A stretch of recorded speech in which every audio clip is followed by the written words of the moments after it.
नमस्कार, स्वागत है आपका। मैं हूं आपके साथ सुमित गुप्ता। आप देख रहे हैं स्पेशल रिपोर्ट। पाकिस्तानी सेना में हाहाकार मचा हुआ है। बवंडर में फंसी पाक सेना को बचाने के लिए बैठक पर बैठक हो रही है। बाजवा ब्रिगेड के साथ इमरान और खुफिया एजेंसियां माथापच्ची करने में जुटी हुई हैं। आखिर ऐसा क्या हुआ जिससे बाजवा परेशान हैं तो इमरान खान हैरान हैं? आज हम आपको स्पेशल रिपोर्ट में बताएंगे कि कैसे पाकिस्तान की नौसेना डूबने वाली है। इधर अफगानिस्तान में तबाही मचा रहे तालिबानी और ताकतवर होते जा रहे और आशंका जताई जा रही है कि 30 से 90 दिनों के अंदर अफगानिस्तान में एक बार फिर तालिबानियों का राज हो जाएगा। इस बीच खबर यह है कि अफगानिस्तान की गनी सरकार ने तालिबानियों को सत्ता में भागीदारी की पेशकश भी कर दी है। लेकिन क्या तालिबानी इस पेशकश को स्वीकार करेंगे? कम से कम पाकिस्तान तो ऐसा बिल्कुल भी नहीं चाहेगा, क्योंकि पाकिस्तान की एक ही मंशा है कि अफगानी यूं ही आपस में लड़ते रहें। पाकिस्तान दुनिया के सामने यह भी जताना चाहता है कि अफगानिस्तान के ताजा हालात के लिए गनी सरकार ही जिम्मेदार है।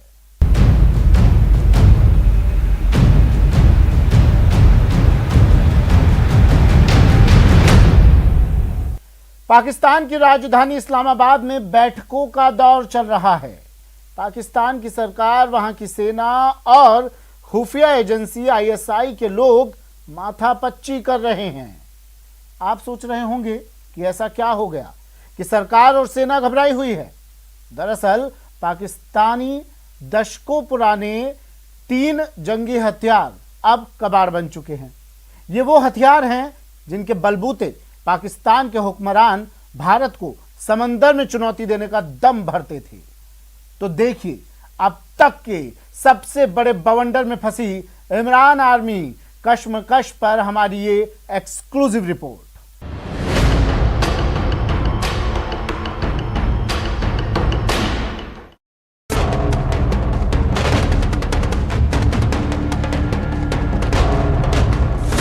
बवंडर में फंस गई बाजवा ब्रिगेड,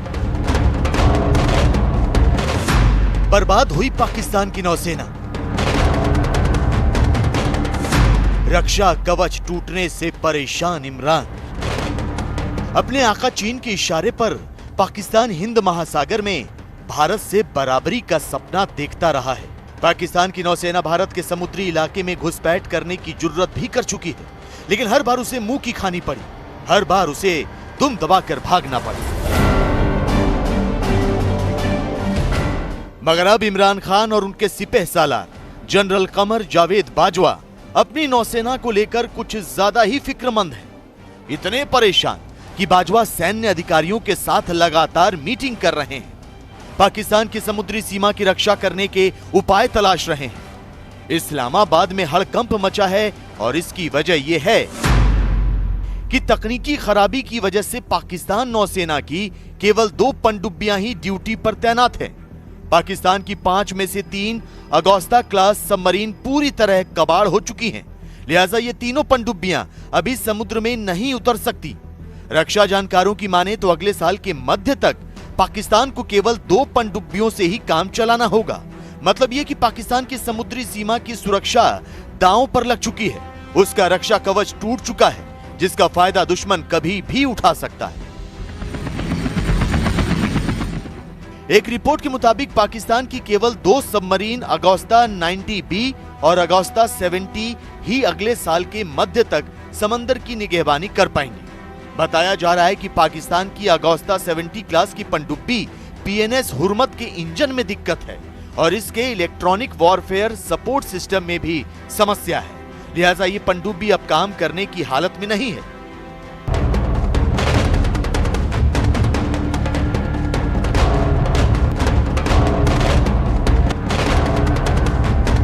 पांच सबमरीन है, 5 में से बड़ा स्टैंडर्ड सिस्टम रखा जाता है कि अराउंड 30% हमेशा रिपेयर्स में रहती है। इस समय पाकिस्तान की 3 सबमरीन्स रिपेयर्स में हैं, रिफिट में हैं, अपग्रेडेशन में है, कोई भी नाम ले लीजिए, लेकिन वो समुद्र में नहीं है।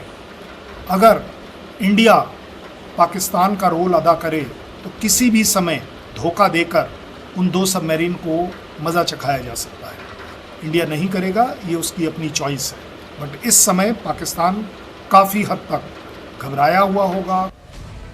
पाकिस्तान की एक दूसरी पनडुब्बी अगोस्ता 90B क्लास की PNS साद डॉक पर खड़ी है। खबरों के मुताबिक इस साल अप्रैल से ही उसे रिफिट किया जा रहा है और उसके सही होने में अभी 3 साल और लगेंगे। तब तक पाकिस्तान कितना बेबस और लाचार रहेगा, इसका अंदाजा लगा पाना ज्यादा मुश्किल नहीं।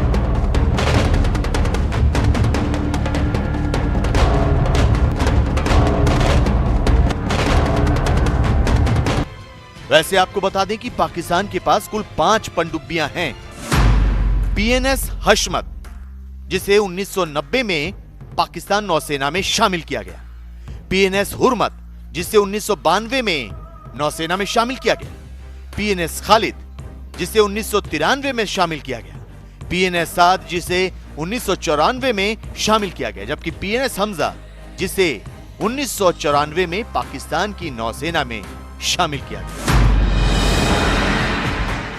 पाकिस्तान की 5 पनडुब्बियां लगभग 2 दशक पुरानी हैं। इनमें वैसे भी दुश्मन से लोहा लेने का दम नहीं बचा था, लिहाजा पाकिस्तान की नौसेना को मजबूरन इन पनडुब्बियों को लंगर से बांधना पड़ा। वैसे खबर है कि पाकिस्तान की एक पनडुब्बी को दोबारा से तैयार किया जा रहा है। तुर्की की मदद से पाकिस्तान अपनी इस पनडुब्बी को सी हैक टॉर्पीडो और बाबर 3 क्रूज मिसाइल दागने के लिए तैयार कर रहा है। लेकिन सवाल यह कि चीन और तुर्की की मदद से तैयार की गई पाकिस्तान की पनडुब्बियां क्या भारतीय नौसेना का मुकाबला कर पाएंगी? प्रोजेक्ट 75 के तहत भारत 5 स्कॉर्पियन क्लास की पनडुब्बियां तैयार कर रहा है, जिनमें से 3 नौसेना में शामिल भी की जा चुकी हैं। इनके अलावा चक्र क्लास की 1 पनडुब्बी, सिंधु घोष क्लास की 9 पनडुब्बियां और शिशुमार क्लास की 4 पनडुब्बियां सक्रिय हैं। पाकिस्तान नेवी और इंडियन नेवी को अगर हम कंपेयर करना शुरू करेंगे तो मेरे ख्याल वो अनजस्टिफाइड हो जाएगा। दोनों ही कंट्रीज़ के लिए इंसल्ट हो जाएगी। इंडिया के लिए इंसल्ट इसलिए हो जाएगी कि इंडिया की ताकत नेवल सोच नहीं सकता पाकिस्तान कभी उस लेवल पर अगले 10 साल में आने की।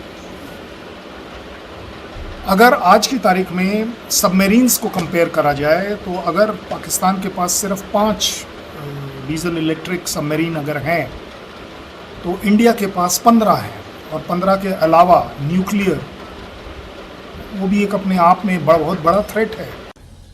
इसमें दो राय नहीं कि भारत की पनडुब्बी पावर के आगे पाकिस्तान पानी मांगता नजर आएगा, लेकिन जिस तरह उसकी 3 पनडुब्बियां समंदर किनारे खड़ी हैं, उससे फिलहाल पाकिस्तान सेना की नींद उड़ी हुई है। पाकिस्तान की नौसेना को इस बात का डर खाया जा रहा है कि कहीं उसकी समुद्री सीमाएं दुश्मन के कब्जे में न चली जाएं।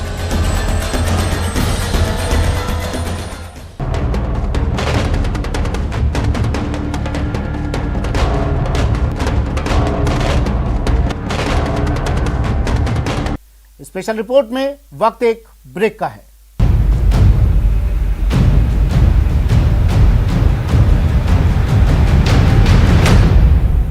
मुश्किल वक्त में किसानों के साथ कंधे से कंधा। कोटा में बारिश का दौर लगातार जारी है। यहां 2 दिन से शहरी क्षेत्रों में झमाझम बरसात हो रही है। 3 घंटे में यहां 39 mm बारिश दर्ज की गई। इसके साथ ही देर रात से कोटा बैराज के 2 गेट खोलकर करीब 5000 क्यूसेक पानी छोड़ा गया है।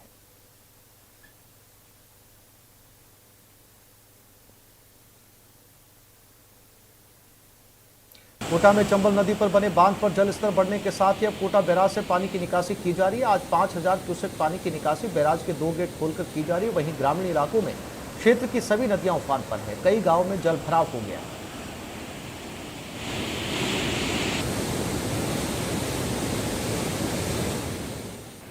कोटा में भी 3 दिन से हो रही लगातार बरसात से जनजीवन प्रभावित हो रहा है। इटावा सुल्तानपुर क्षेत्र में मूसलाधार बरसात से नदियां उफान पर हैं।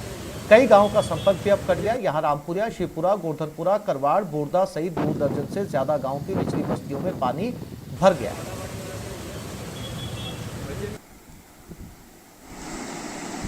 उधर दौसा में भी बरसात की वजह से सड़कें सरोवर जैसी बन गई। जल जमाव की वजह यहां लोगों को खासी परेशानी का सामना करना पड़ा, जबकि बरसात के पानी से खेत ऐसे नजर आए जैसे समंदर बन गए हों।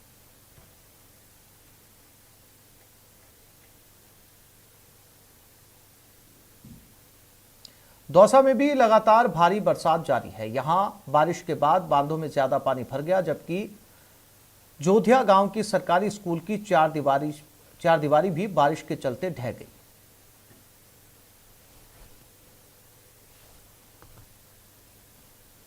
ये देखिए, बारां जिले के बीते 3 दिनों से लगातार बारिश जारी है। यहां बारिश की वजह से जनजीवन पूरी तरीके से अस्त व्यस्त हो गया। बरसात से नदी नाले उफान पर हैं, सड़कें तालाब में तब्दील हो चुकी हैं। ये देखिए हमारे घर में टोंक जिले में हो रही बरसात से किसानों के चेहरे खिल उठे, वहीं कई लोगों के लिए बारिश मुश्किल का सबब बन गई। निवाई में हुई बरसात ने नगर पालिका की ड्रेनेज सिस्टम की पोल खोलकर रख दी।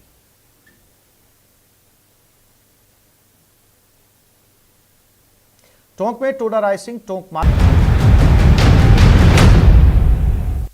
ब्रेक के बाद स्वागत है आपका।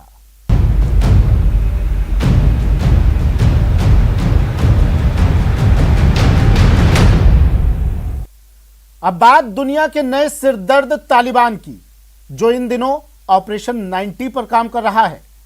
अमेरिकी खुफिया एजेंसी ने आशंका जताई है कि 30 से 90 दिनों के अंदर पूरे अफगानिस्तान पर तालिबान का शिकंजा कस जाएगा।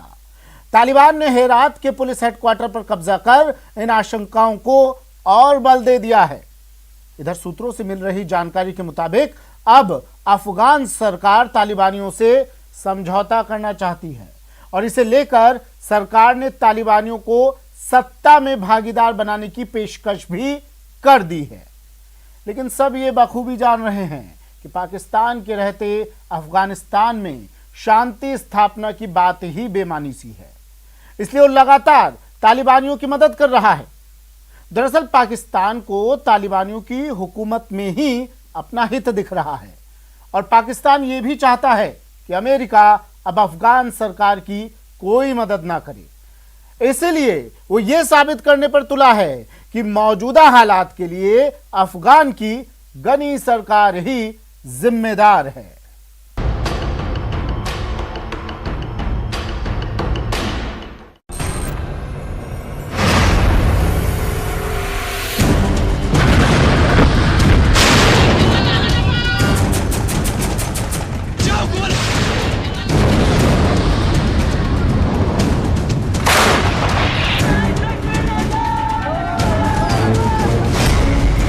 नब्बे दिनों में अफगानिस्तान पर तालिबान राज।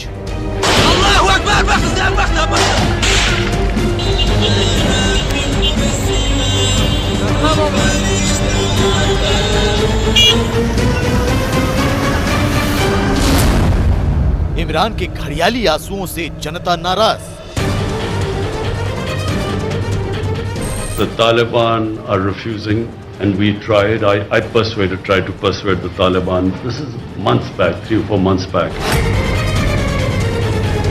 भले ही पाकिस्तान की नियाजी सरकार अफगानिस्तान में तालिबान के रक्त चरित्र पर झूठा अफसोस जता रही, भले ही पूरी दुनिया के सामने पाकिस्तान के वजीर आजम अफगानिस्तान में मची इस तबाही के लिए किस्मत को कसूरवार ठहरा रहे हैं,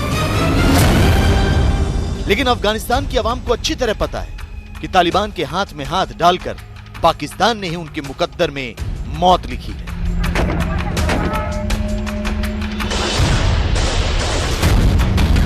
पाकिस्तान ने अपने पालतू आतंकियों और अपने सिपाहियों को अफगान आर्मी के खिलाफ जंग लड़ने के लिए भेजकर तालिबान के हाथ मजबूत किए हैं। इससे पहले कि हम आपको पाकिस्तान की वजह से बर्बाद हुए अफगानिस्तान की तस्वीरें दिखाएं, सुनिए इमरान खान ने किस तरह तालिबान के साथ अपने संबंधों का बचाव किया और सारा कसूर अफगानिस्तान की मौजूदा सरकार पर मढ़ दिया। Right now, from what I can see, they are blaming Pakistan, as well as they are now trying everything to somehow get the Americans back into Afghanistan.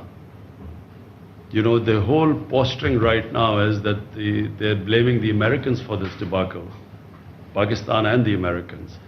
And they are trying to somehow persuade the Americans to actually intervene. And Imran Khan की माने तो अफगानिस्तान की अशरफ गनी सरकार ही वहां मची तबाही की गुनहगार है, जबकि अफगानिस्तान की सरकार खुले तौर पर इस बात को कह चुकी है कि पाकिस्तान ने तालिबान का साथ देने के लिए 20,000 से ज्यादा आतंकियों और सिपाहियों को भेजा।